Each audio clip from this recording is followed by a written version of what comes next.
1972年，美国尼克森总统访问中国，中国就送大鸟禽做外交的礼物。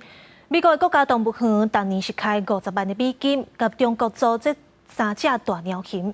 不过，这阵学育到期啊，鸟禽要送回去中国。外界认为，这代表美中的关系是愈来愈歹啊。华府史密森尼国家动物园的镇园之宝大鸟型美香甜甜小记者这家伙仔，特别结束美国的生活，返去中国的消息。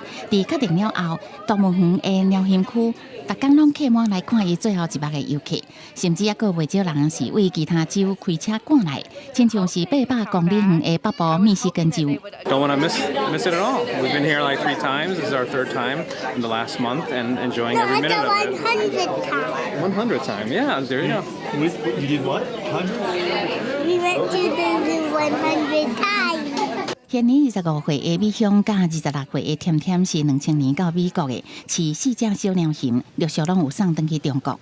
留伫身边的小记者是3岁。华府的国家动物园投入几落百万美金伫个鸟型的照顾甲研究，特别是生团的项目。园方原来有架设24点钟的鸟型摄影机，监控因的行为甲健康。当年支付50万美金的租金，予合作的中国保育团体。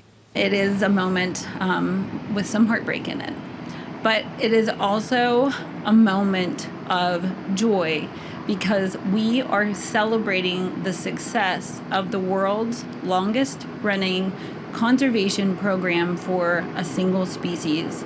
And the more than 50 years that we have been working with these animals, giant pandas have been moved off the endangered species list. 1972年，美国尼克森总统访华了后，中共以大鸟型做两国外交关系友好的礼物。